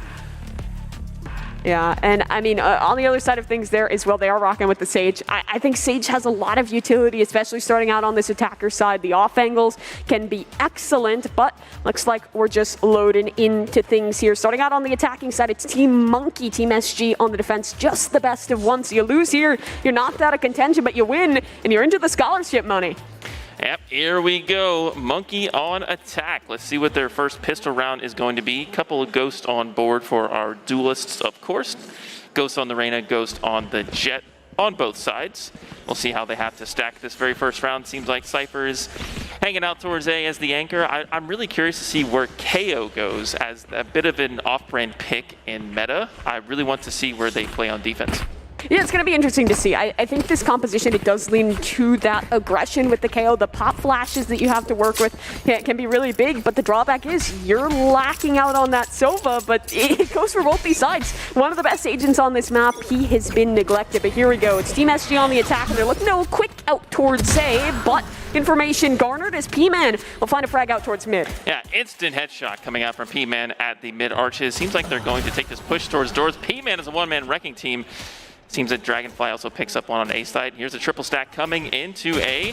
Pop flash on board. Ooh, gets taken out behind Generator. Kitsune stops the attack. Forwards the attack a little bit more there. Now it's going to be a 2v4 post-plant situation. Pistols round already looking good for Team SG. Yeah, that it is. Monkey here trying to get something done, but List will be taken down. It's one man, Max Kara, to try and clutch this one up. Time still somewhat doable for him and a Paranoid to work with. They're trying to get aggressive and fight forward. He'll find one. Needs a tad bit more than that with already 14 HP to work with and a flank incoming from P-Man. Eventually coming. He'll make his way on up, find that frag, and take the pistol for Team SG. Yeah, through the wall as well. That's a 3K on the board for the Reyna. They should have, they could potentially buy in for a rifle here. Let's take a replay at that last round. One in mid arches, and they're going to get one around this corner here. The entry of Tree gets traded out nice and easy. That's 2 Devours on board invested in that round. I wonder if the Reyna is going to opt in for a rifle or a Vandal here. We'll see. Yeah, we will have to take a peek at that. I don't expect a force buy of any kind coming out of Team Monkey. Maybe you invest into a couple lighter pistols here, try and get something done with them. But the name of the game at the end of the day is just damage. And they're going for something aggressive. A la Vision Strikers, the pinch in through mid. Rio has a great position. And, well, they seem to be aware he'll find the headshot. It's not going to be enough to connect the kill onto B-Man. Still the shorty. Oh, shorty and dark cover not working out, but it was a valiant effort. I like that. The attack is going to be ever so present here onto the B site. It's really hard to take into round 2. Losing the first round, it's just going to be Spectres against pistols. Nothing much to do there. That's just kind of a take your L and move on. Round 3 is really where you get that rifle buy-in, and hopefully we can turn it around here. Yeah, and I mean, early on from Team Monkey, when we were chatting about that pistol round, it was the kind of re-aggression. They took an initial loss, tried to fight for that control, and I think when you're working with a comp like they have, aggression really is the name of the game. You have the double duelists, you have the KO, you also have the paranoia on board that Omen. They made an attempt at it last round, but they didn't have the guns to back it up. We'll have to see if they dive back into that a little bit later on in this game. But taking a peek at this round, as we'd expect, rifles are coming forward. Just the bonus round for Team SG, but it's full armor, it's Spectres across the board. This round can still be a danger. Yeah, it seems they're using the KO knife to scout into A main there on the orb. They only detected 1, so they are potentially not aware of this push coming into mid. Seems like Jet is going to take the first engagement there. It's Rio looking out mid doors, but he's currently smoked off. Kitsune looking into tree here. He's going to get caught with a rude awakening. He gets Cypher traded out on top of mid cat. But now the push is all the way through tree. 3 members of Team SG all the way through. Fidget God, this is a big position. He'll find one, still needs to anchor this down. He has his flashes to work with, pipes on the recharge, but he swung forward by 2, so the odds even. Plant coming down and B-Man taking an aggressive angle. Spike planted. Spike is down. 3v3 post-plant situation, easily winnable for either team. List gets 1 kill, using the dismiss to take a peek there behind Generator. Is actually going to get shot a little bit, be underneath Heaven. The info is given. Playing close. That's 1.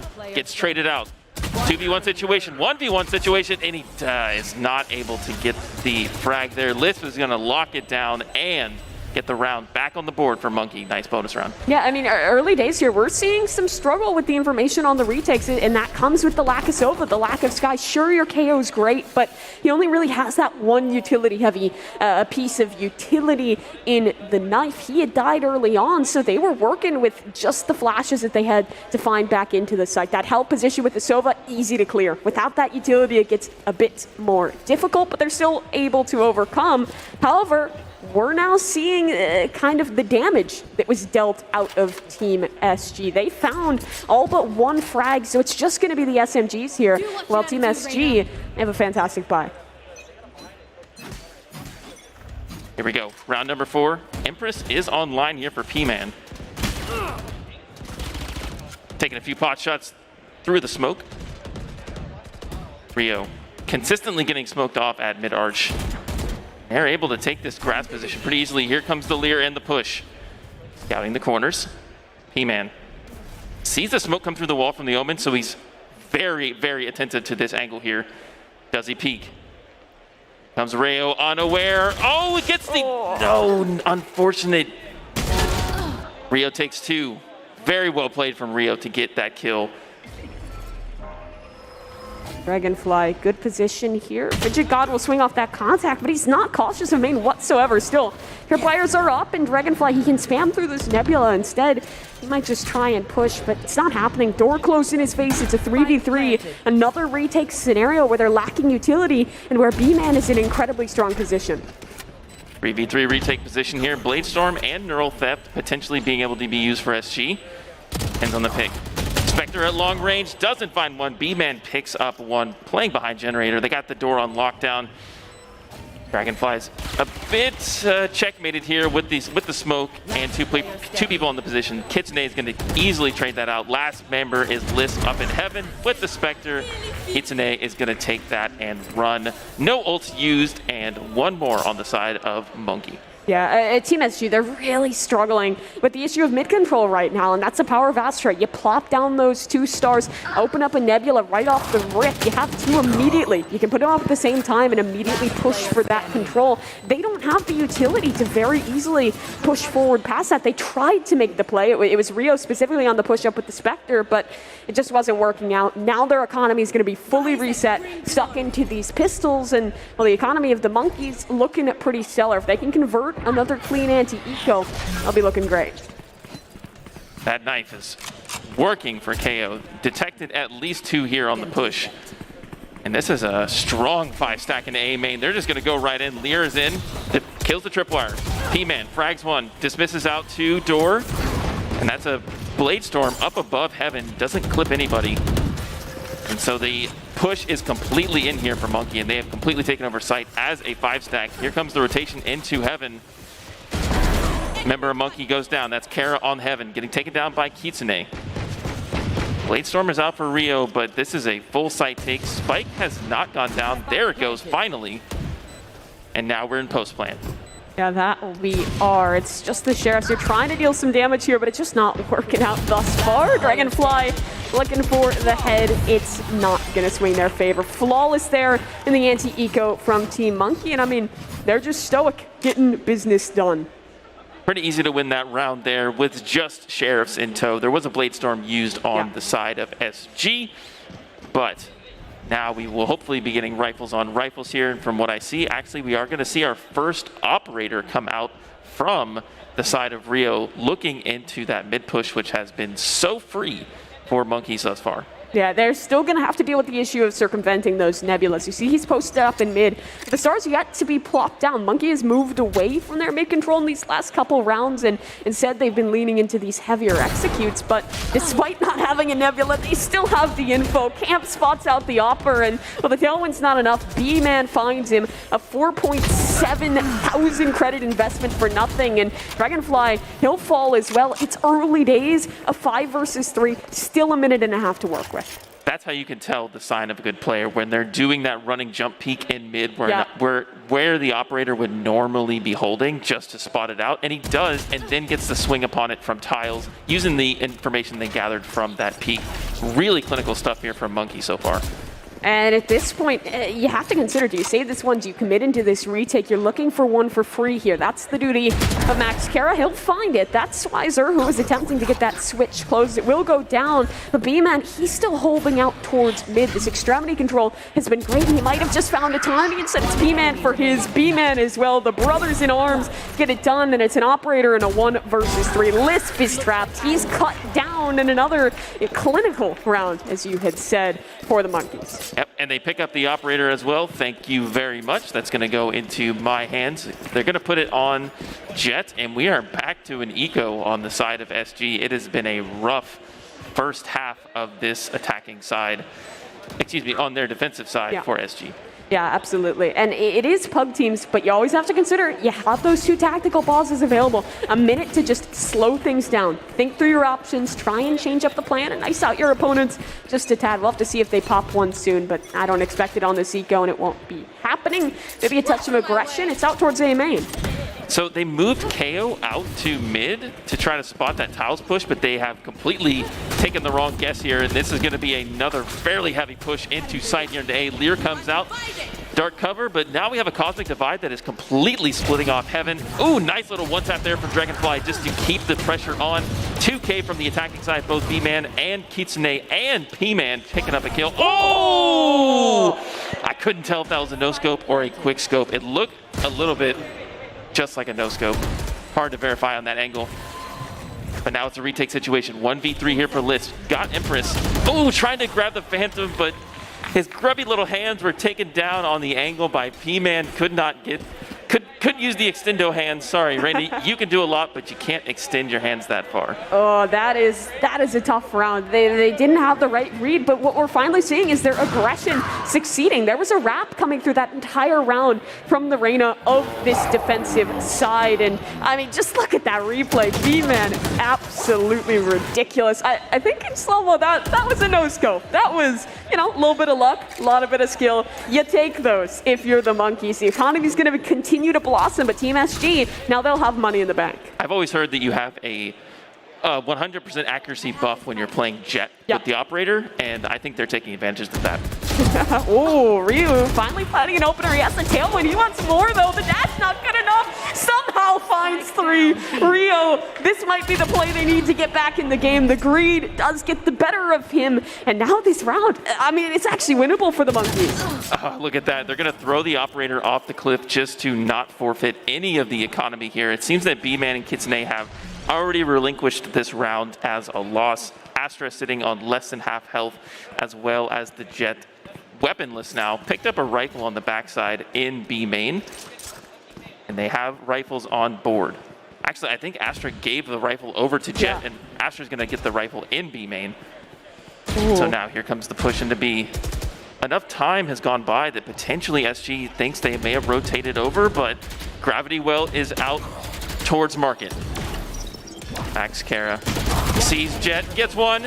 Ooh, I thought he got the spray transfer there, but it's actually just going to be 1 kill each. Max Kara and Dragonfly finally get the momentum stopped from the side of the Monkeys. Yeah, they're going to be able to stem the bleeding there and find themselves back into the match, but now it's a matter of consistency. What won them that round? Well, it wasn't some brand new strategy. It was just Rio doing Rio things. Gets aggressive there, finds himself 3, and I mean, the utility usage was there as well. Paranoid to back it up. That'll force him away. It's a heads-up play to drop out the operator there, so that's not going to be recovered, but what's coming in instead, the op, it's a judge on Rio. He's got the plate storm to work with as well, and talk of ult, there's 5 of them for Team SG. Ult economy is massive here for SG, and Rio's getting very, very aggressive out towards A. They threw the knife to suppress, and they sent Rio on a manhunt. They're going to spot one over the half wall there in attacker spawn, but they're not going to press it anymore. Rotation's underway here. They need to re-clear this space towards A main, but since that play was so early on, they have plenty of time to do it. However, this will at least waste something. No pushing coming out of Team SG as B-Man will clear out main. It might just be a heavy A exec here. And we have the null command ult popped here for KO. If they choose to aggress this, there's going to be no abilities online for the side of Monkey. They're thinking twice about this. That ultimate from KO does last quite a long time. Oh yeah, they're still suppressed here, and looks like they're just cutting noise. Maybe considering that re-exec, they're leaving B-Man out to do the hunting, but the rest of the team rotating towards the catwalk as B-Man, well, he's kept 3 occupied, and you see, there's already a rotation coming underway. If they hit B now, it could be the perfect call, but instead they're pinching catwalk. Dragonfly with the off angle needs one. It's not gonna happen. Seems that Monkey has wrapped all the way around to the A site. It is still their intended task. They are just obliterating, eviscerating CG on site. 5 members on site, and this retake is looking ever so grim. Yeah, this is looking incredibly dire. There's a push coming out from the tree room. That's going to get at least 1 frag. B-Man will fell Max Kara, and in 1 versus 4, yeah, that's not swinging in his favor. 7-2. Now the scoreline we're looking at, and I mean, Fickle, this squad of Team SG, they've been so good at pushing the mid control. The 1 round they chill out is the round that they lack that information. I'm seeing a lot of utility being used on the B site, especially from the SG Cypher. I'd like to see potentially one of their duelists come mid/tree to get a little bit more presence on that side. Yeah. It seems like when they're losing A, they're losing it really heavily. When they lose B, if they just only want to send Cypher with a camera or a tripwire, they don't have to commit as much and just play for the retake situation. Yeah, and I like that they are putting the trip mid this time. That frees up your market player, and Rio, this time he's back to his old tricks, but B-Man's ready for his teammate. Rio will find the refrag there, but it's aggression for aggression, a push coming every which way as List finds 1, a second, it's a Spectre, doesn't matter when you have that Empress, but again, the greed, bit too much. Now we're in a 3 versus 3. Neural Theft is popped here for the side of the Monkeys, and they're going to get tons of information on this. They only know there's 1 player here in market. He's going to go down. Sight is completely free here for Monkey thereafter. The rotation will come in through market, but there's a Cyber Cage and a Nebula. Now a Cloudburst in the doorway. Oh, they've dropped in the cubby, but they don't realize it. Turn and flick, Dragonfly picks up 1. Now it's a 2v2 retake situation. Cosmic Divide could potentially be used here. Jet with the updraft tries to get information, but Kitsune is sharpshooting. Takes him down with the headshot. 1 versus 2 here. Dragonfly, does he have what it takes? Needs to contend with this tripwire, find some info, but info, it's a bound. Camera up, he'll knock out of that. A swing comes through. Dragonfly, so many angles to deal with, and Kitsune, he gets a little too aggro, and Dragonfly somehow, someway finds the 1 versus 3. I mean, Team SG, every time they need someone, a hero shows up. That is such a good feeling to do on land, to hit that XP1 situation. It is just out of this world feeling. There's Dragonfly on the screen right there, telling his teammates, we got this, come on, we can do this. This is not over yet. 7-3 scoreline, but you still got 2 rounds in this half. Do not give up. Yeah, that you should not. And I mean, we talked about the heroics at the end there, but Lisp early on, the aggression with the Empress was absolute perfection. The Spectre, it's an interesting weapon, $1,600 gun, by the way. It do go burr. B-Man absolutely fragging, as well as P-Man, 15 and 12 respectively. Yeah, they are having themselves a game. No one on Team SG yet to find that same success, but Rio, interesting off angle. He knows that they have this deep mid smoke. Normally a smoke like this is paired with a dart or a drone for close. There's no Sova though. You don't have that information, so Rio, he could go unchecked. Look at this mid presence from the side of Monkey. They have basically taken this for free, but Rio playing the off angle there. Cypher and Tree, it looks like Sage picks off a kill from the... I didn't see what that happened actually. Rio, he's gonna get out of dodge. They know he's there. He's gonna relinquish that position and get back into spawn side.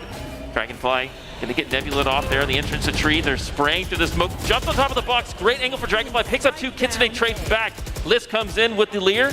Doesn't pick up any. Jet is here to back it up. B-Man frags 1 in heaven. Sight is now from the side of the Monkey. Spike getting planted on default, but it gets stopped by Rio with the Spectre. 2K on the spray transfer, and that's going to be List taking down the 3rd. Execution stopped. Oh, SG, this is the first time that we've seen them get rounds on the trot, and it's the exact time that they need it. We're coming up on the end of the half, and they're building this momentum back in towards their favor. It was the mid-control play that we've seen over and over again for Team Monkey, but what Team SG changed this time is that aforementioned position from Rio. He was pushed up deep and was able to pinch so incredibly quickly up through the tree room that they never even had time to establish a post plant. The spike was still coming down when the frags from Rio were coming out. Here we go. Gonna take down the camera immediately. P-Man, oh, it's blinded by the dark cover. Very nice assistance from the team utility there. Rio still in this angle, gets 2. He's gonna pop Blade Storm and actually just get out of dodge, go and peek the window there with the updraft, but they have run their tails in cowardice outside of B main, and they will have to reassess their attack. Yeah, and look at this, still a player positioned out towards mid. This frag feels like everything. It's Smoker, but Kitsune yet to find it. One man spotted out, still that player in close, and well, the Shrouded Step will TP him away. You know when you're in these man advantages, you don't want to be the guy to give up that kill, but Max does just that. Now we're back even, 3 versus 3, and there's a lurk up through mid. Blade Storm is out. Gets a little bit of damage. Astra is in Astral form and does not get taken down, putting the Cosmic Divide. Cosmic Divide is on site. Rio gets 1 traded out by Wizior. Cosmic Divide does go down. I cannot believe Astra did not die in that situation, but they've completely blocked out Defender spawn. Again with the Astral form, it's going to be Neural Theft to lock it in, and that's going to be presence detected in the back of site. They're going to pinch him here, 1 from Catwalk, 1 from Stairs, and they're going to get another retake on the B side, and we're going to close out our first half, 5-7. Yeah, I mean, Kitsune, don't be an Astroform at the worst time challenge. A very difficult addition. He's not able to achieve that. Somehow lived through the first one, but regardless, the round will swing the favor of Team SG, and looking at that start, it was dire. You lose out on that pistol, you win out versus the bonus buy, but then it's just momentum upon momentum building against you. They find those couple of frags and say they win this pistol round, well, you're right back in it. You win that bonus, or excuse me, you win that buy-up round, you're at a 7-7 scoreline, and you're in a very, very winnable position. Yeah, let's take a look at the replays here from the first half. It was completely domination for Monkey in rounds 2 through 6, but SG has brought back many of the rounds of their own. They're actually going to end that 5-7 scoreline. Couple of retakes on the B site. The A site, this was a nice spray transfer there from Rio just to stop the plant and the execution. Rio, MVP on the side of the SG. He's put the team on his back just a little. Oh, but look at that. Bit of aggression out towards main, and it's so successful. 3-for-1 trade. P-Man, you know, he's still trying to fight, but the cage will keep him safe. And, I mean, before we can even look at the ground, it's a 2 versus 4. Team SG going to have to clutch up another one. And here we are. 2v4 in the pistol round. KO sitting at half health. But they're walking down top cat. Nobody's on the B site, actually. If they had this inkling, it could potentially be a free site take here. They're going to walk very carefully up into mid, going into pizza. Going to put the dark cover up into the connector there. Here comes the B site take, and I think that Monkey is starting to smell something here. They're sending a couple people on rotation. And this should be a spike plant, at least for the credits going into round 2. We're going to see a 2v4 situation for the retake. In this situation, you have to go aggressive. Find yourself a frag early on. If you just tuck in the site, you're going to get pinched. The 2 versus 4, and they are tucking in. This makes it very difficult. But you see Monkey making the right call. Wait for your team, group up, but that's good information. I think 3 spotted out by the knife. They're aware, but can they stop it? Max playing underneath, looking at runway, but he's going to get split from the stairs. Dismiss comes in, backside is going to get absolutely stampeded. Takes 1, but is traded out by Kitsune, and that is going to be the retake for Monkey, taking the first round in the second half. Yeah, I mean, Team SG, it is a nice attempt out of them. It's always tough when you find yourself in an early 2 versus X off that aggression we saw from main, but I think in that post-plant scenario, you have to go for a frag early. Just get your confidence up, try and get something done, because otherwise you're just going to be pinched. That's exactly what happened. It was well played by Team Monkey to not overextend, not get overconfident, and to square that one away. There is going to be a 4-spy coming on in. Spectres purchased up for Team SG. They know how important this round is, and they want to try and turn the tides. They've invested all but one player's economy into Spectres and half shields, and this is going to be a very, very pivotal round. How do they play it? Sending 2 through B main. They're going to instantly take down the barrier orb. Lear is on site. They're just going to go, go, go. I don't think they know that they have the guns here. B-Man with the judge, an even more expensive investment taken down. List takes down another. The site take is clean. They have all 4 members of the site on B. Spike goes down. Here comes the rotation to the back. Oh, List, this is his moment. Just needs to get away and stay alive, but he'll actually tuck in towards that off angle. Might be able to find something from it. It's aggression off the knife. It's 3 for Lisp, and it's got down to 1 man. Lisp for 4. You can hear how happy they are, because that's a massive round for Team SG. 4K to boot. They keep the Spectres and the momentum going into round number 9 here. Excuse me, that's not right, Brad. It's round number 3, round number 15 of the half. Had to do some math there. I'm so sorry. It's always tough to get that done in the moment, but I mean, look at the buy. This punishment for losing out on that round is absolutely massive. It's going to be a shorty, couple upgraded pistols, not much to write home about. And I mean, Lisp, that beyond just the round count, that bolsters your confidence, right? You do that on a stage, you do that in front of an audience with your friends, that's what gets you hyped up and makes you feel like you can win this one. A little bit of information garnered here for Lisp. It's going to shoot the Lear out, but not peek, just to see if anybody's looking at that close angle, trying to get on top of the bicycle box jump there. Here. He-Man's just looking with a Sheriff onto A main. A little bit of a slower push here. Dark cover going to block off the market entrance as they take up mid catwalk and arches. Yeah, and I like this little off angle here from Kitsune. Max is going to check on it. Dink's not enough with that weapon. And now the pinch in through A could come to fruition. He-Man, however, able to pick off 1, but that's the end of that. It's cut down to a 4 versus 2. Retake with the classics. And this was an economy round for Monkey, excuse me. They invested into last round with the Spectres. They did not win, so they have to. Normally in a round where you would get rifles, they're just going to forfeit this. Frenzies, Sheriffs, Classics, not much to do here. They're just going to try to see if they can get a couple of takes here from aggressive players, maybe find a Phantom. Rio is hunting, though. And look at this. D-Man only with a shorty in hand, and is going to get sprayed down by Rio. Not much gained there, not much lost, except a round. Yeah, and I was pretty critical of the KO early on. I'm normally not a big fan of him on the map, and I stay not a fan unless you're rocking with the Sova. But I feel like the knives have been pretty impactful out of Fidget God 420 himself. He's found some good information off of it. In that situation, it was the Jet that was suppressed, so no Tailwind. It's just a head-to-head fight, and Rio always was able to get out of dodge when his opponent could not. It's a good piece of utility usage as the gap is now narrowed down to 1 round, but Monkey, they get their chance in the spotlight. They'll have a full rifle buy versus the mixed bonus of Team SG. Yep, spy camera on the wall there is actually going to collect information. They're going to take down the barrier orb, but it's only 2 members here. It seems that Monkey hasn't committed to the rotation. This is actually very reserved for them, very patient. Very hot and heavy coming out from Rio, bulldozing their way through B main. But Monkey is paying patiently here. They haven't taken the bait just yet because look at this little lure coming in from the side of A main. The spike is over towards A. We're actually going to get a dark cover towards mid to let that Jet and Cypher cross safely. No information collected with the knife there. I think dark cover comes into garden. We're backed off. Here comes the push into A. Cypher's anchoring on site with the tripwires. Looks like Alir's on site for Reyna as well. Here comes the push behind Generator. P-Man takes one. Dragonfly gets another. P-Man trades as well. It is chaos on the A side.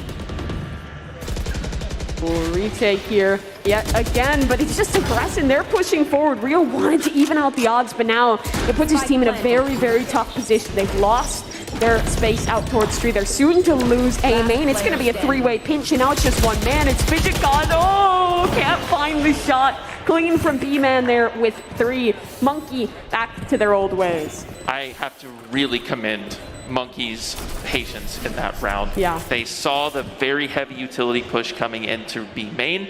They did not bait that. Or, excuse me, they did not get baited on that. They stuck with their sight anchor on A, and they paid off by being able to hold it there. Shout out to everybody here live with us at the PAX Arena. Thanks for coming out on a Labor Day Monday here in Seattle. We know that it is a weekend still for some people, and we appreciate you guys coming to support the players, whether you're parents, friends, or classmates. We appreciate you being here. This is a game. Yeah. This is a real match here. Yeah, that it is. 2 rounds is the gap, but Monkey's looking to build things up. You notice it's a pretty standard setup for them. You have the Cypher trip out towards mid. No one actually